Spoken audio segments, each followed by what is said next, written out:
ඉලෙක්ට්‍රොනික කරන කට්ටියන්ට, ඒ වගේම ඉලෙක්ට්‍රොනික වලට ආස කට්ටියන්ට, එහෙම නැත්නම් ලැප්ටොප් චිප් ලෙවල් රිපෙයාර් කරන කට්ටියන්ට, ලැප්ටොප් චිප් ලෙවල් රිපෙයාර් කරන්න ආස කට්ටියන්ට තමන්ගේ ස්මාර්ට්ෆෝන් එකේ නැතිවම බැරි ඇප් එකක් ගැන තමයි අද මම මේ වීඩියෝ එකෙන් ඔයගොල්ලන් එක්ක කතා කරන්නේ. එතකොට ලැප්ටොප් රිපෙයාර් කරන්න ආස කට්ටියන්ට, ලැප්ටොප් රිපෙයාර් කරන කට්ටියන්ට, ඉලෙක්ට්‍රොනික කරන කට්ටියන්ට තමයි මේ වීඩියෝ එක ගොඩක්ම වැදගත් වෙන්නේ.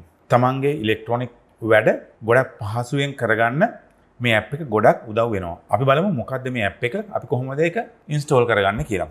ඔයාලා Play Store එකට ගිහිල්ලා Electrodock කියලා මෙන්න මේ විදිහට ටයිප් කරාට පස්සේ මෙන්න මේ වගේ අයිකන් එකක් තියෙන ඇප් එකක් එනවා. මෙන්න මේ ඇප් එක තමයි ඔයාලා ඉන්ස්ටෝල් කරගන්න ඕනේ. මම ලැප්ටොප් රිපෙයාර් කරන නිසා මගේ ෆෝන් එකට මම always ඉන්ස්ටෝල් කරලා තියෙන්නේ. ඒක නිසා තමයි මෙහෙම පෙන්නන්නේ. ඊට පස්සේ ඔයාලට ඉන්ස්ටෝල් කරගත්තට පස්සේ මෙන්න මේ විදිහට තමයි ඇප් එක පෙන්නන්නේ. දැන් මේකේ තියෙන මේ ඇප් එකේ තියෙනවා calculators තියෙනවා.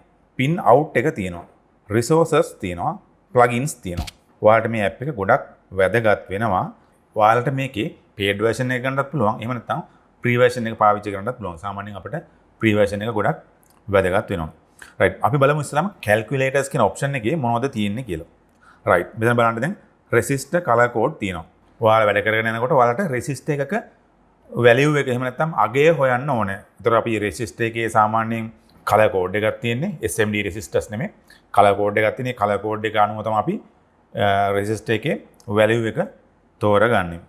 ඉතින් මෙන්න මේ වගේ color code එක මෙතෙන්ට apply කරලා අපිට ඒකේ value එක හොයාගන්න පුළුවන්. ඒත් එක්කම ඔයාලට බලා ගන්න පුළුවන් SMD resistor code. ඉලෙක්ට්‍රොනික කරන කට්ටිය එහෙම නැත්නම් ලැප්ටොප් රිපෙයාර් කරන කට්ටිය දන්නවා මේ SMD resistors කියන්නේ මොනවද කියලා. එතකොට SMD resistors වල තියෙන්නේ ඒකේ කෝඩ් එකක් ගහලා විතරයි තියෙන්නේ. දැන් බලන්න ඔයාලට මෙන්න මේ පේන resistor එකේ ගහලා තියෙන්නේ 603. අපි මේකේ value එක එහෙම නැත්නම් මේකේ අගය කොහොමද කිලෝ ohms ගාන ohms ගාන දන්නේ නැහැ. අපිට බලන්න පුළුවන් අතර මෙතන මේ calculator එකේ මෙන්න මේ විදිහට මේක resistor code එක තියෙන 603 ගහලා මෙන්න මේ calculate කරලා පස්සේ මේක කිලෝ ohm 60ක resistor එකක්. මෙන්න මේ විදිහට ඔයාලට SMD resistor code එක ගහලා resistor value SMD resistor value එක හොයාගන්න පුළුවන්. ඒත් එක්කම තමයි inductor value එක. ඉලෙක්ට්‍රොනික කරන කට්ටිය දන්නවා inductor කියන්නේ මොනවද කියලා. ඉතින් inductor value එකත් මේ color code එක දීලා මෙතනට මෙන්න මේ විදිහට color code එක දීලා අපිට ඒකේ value එක හොයාගන්න පුළුවන්. ඊට පස්සේ ඔයාලට බලා ගන්න පුළුවන් මේ අපිට ඇත්තටම ලැප්ටොප් රිපෙයාර් කරන කට්ටියන්ට නම් ගොඩක්ම වැදගත් වෙන ඔප්ෂන් එක තමයි මේ voltage divider එක. ඇත්තටම අපි ලැප්ටොප් රිපෙයාර් කරනකොට ස්කෙමැටික් එකක් බලාගෙන යද්දී මේ voltage dividers එනවා. අපිට ඒක calculate කරලා ගන්නත් පුළුවන්. ඒක ගොඩක් ලොකු කරදරයක්. නැත්නම් අපි සාමාන්‍යයෙන් කරන්නේ කම්පියුටර් එකේ නැත්නම් browser එකේ තමයි ගහන්නේ voltage divider කියලා ගහන්නේ. ඒක තමයි අපි හොයාගන්නේ. නමුත් මේ app එක තියෙනවා නම් ඔයාලට ඉක්මනටම voltage divider එකෙන් කොච්චර voltage එකක් බෙදිලා out වෙනවද කියලා අපිට හොයාගන්න පුළුවන්. මෙතනට V in එක අපි voltage in එක දෙන්න පුළුවන්. voltage in එක මෙතන දුන්නාට පස්සේ 19 දුන්නා. voltage 19 දුන්නා. ඊට පස්සේ මෙතනින් පළවෙනි resistor එකට කිලෝ ohm schematic එකේ තියෙනවා කිලෝ ohm ගාන කිලෝ ohm කීයක resistor එකක්ද තියෙන්නේ කියලා. ඉතින් මේ විදිහට දුන්නාට පස්සේ මෙතන පළවෙනි resistor එකට දෙනවා. ඊට පස්සේ දෙවෙනි resistor එකට ඒ අදාළ schematic එක බලලා voltage එක දෙනවා. ඊට පස්සේ ඔයාලට මෙතන මේ pin out voltage out එකෙන් කොච්චරක් voltage out වෙනවද කියලා බලා ගන්න පුළුවන්. right. මේ විදිහට ඔයාලට මෙන්න මේ calculators වලින් ඔයාලගේ මේ calculate කරගන්න පුළුවන්. ඔයාලගේ resistors calculate කරන්න පුළුවන්, capacitors calculate කරගන්න පුළුවන්. ඊට පස්සේ LED resistor calculate කරගන්න පුළුවන්. මේ විදිහට ඉලෙක්ට්‍රොනික කරන කට්ටියන්ට එහෙම නැත්නම් කම්පියුටර් ලැප්ටොප් චිප් ලෙවල් කරන කට්ටියන්ට ගොඩක් මේක වැදගත් වෙනවා. මේක ඔයාලට බලන්න පුළුවන්. ඔයාලට මේ බලා ගන්න පුළුවන් battery life calculator එකක් තියෙනවා.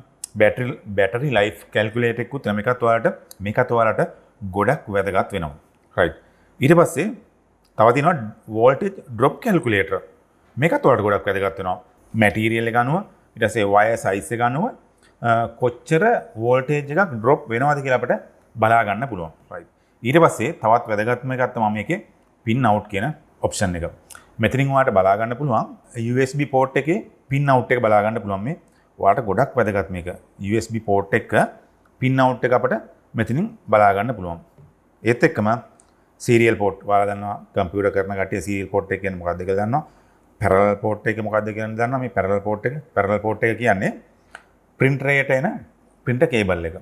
USB cable එක නෙමෙයි. දැන් අලුත්ම එන cable එක තමයි USB වලින් connect කරන්න පුළුවන් printer එක. නමුත් ඒක නෙමෙයි. ඉස්සර සාමාන්‍යයෙන් dot matrix printers වල තිබ්බා parallel port එක කියලා parallel cable එක තිබ්බා. මෙන්න parallel port එකේ pin out එක එන විදිහ මේක තියෙනවා. ඊට පස්සේ Ethernet port කියන්නේ network port එක. මේ ඒකේ cable pin out එක කොහොමද තියෙන්නේ? ඊට පස්සේ DVI connector එකේ කොහොමද pin out එක තියෙන්නේ? ඊට පස්සේ HDMI අපි හැමෝම දන්නවා HDMI connector එකේ කොහොමද මේ pin out එක තියෙන්නේ කියලා වට මේක ලේසියෙන්ම බලා ගන්න පුළුවන්. මේ VGA connector එක VGA connector එකේ pin out එක කොහොමද තියෙන්නේ කියලා. ඒකෙන් මොන සිග්නල්ද මොන වෝල්ටේජස් ද අවුට් වෙන්නේ කියලා අපිට මේකේ ගොඩක් හොඳට බලා ගන්න පුළුවන්. මම හිතනවා මේ ඇප් එක ගොඩක් වැදගත් කියලා. ඉතින් ඉලෙක්ට්‍රොනික කරන ඕගොල්ලෝ මේ ඇප් එක දාගෙන ඔයාලගේ වැඩ ඉක්මනටම කරගන්න වැඩ පහසු වෙනවා. ඇත්තට මට නම් මේකේ ගොඩක්ම වැදගත් වෙන්නේ ලැප්ටොප් chip level repair කරන නිසා මට ගොඩක්ම වැදගත් වෙන්නේ මෙන්න මේකේ voltage divider කියන එක ගොඩක් වැදගත් වෙනවා. ඒවත් එක්කම SMD resistor code කියන එක මට ගොඩක් වැදගත් වෙනවා. මොකද අපි ඒ දෙකත් එක්ක තමයි ගොඩක්ම මේවා වෙන්නේ. ඒ වගේම තමයි අපිට වැදගත් වෙනවා අපව voltage drop calculator එක අපිට ගොඩක් වැදගත් වෙනවා. ඉතින් ඒ මම ලැප්ටොප් රිපෙයාර් කරන නිසා නමුත් ඉලෙක්ට්‍රොනික කරන වලට මේක ගොඩක් වැදගත් වෙනවා. ඒ වගේම තමයි අපි සාමාන්‍ය කම්පියුටර් හાર્ඩ්වෙයාර් කරන කට්ටියන්ට මෙන්න මේ pin out කියන එක ගොඩක් වැදගත් වෙනවා. ඇත්තටම ඉලෙක්ට්‍රොනික ඉගෙන ගන්න කට්ටියන්ටත් මේ ඇප් එක මම රෙකමන්ඩ් කරනවා. ඔයාලගේ ස්මාර්ට් ෆෝන් එකට දාගෙන මේක අත්හදා බලන්න මේකෙන් ප්‍රයෝජනයක් ගන්න. එහෙනම් ඉතින් මේ වීඩියෝ එක හොඳයි කියලා හිතනවා නම් මේ වීඩියෝ එකට ලයික් එකක් කමෙන්ට් එකක් දාන්න. ඒත් එක්කම මේක තව කෙනෙකුට බලන්න ෂෙයා කරන්න. සහ අපේ channel එක තාම subscribe කරලා නැත්නම් දැම්ම subscribe button එක click කරලා bell icon එකත් all දාලා තියාගන්න. මේ වගේ වටින වීඩියෝ දාපු ගමන්ම ඔයාගේ ළඟටම ගෙන්න ගන්න. එහෙනම් ඉතින් තවත් මේ වගේම වටින වීඩියෝ එකකින් හමු වෙනතුරු ඔයාලට සුබම සුබ දවසක්.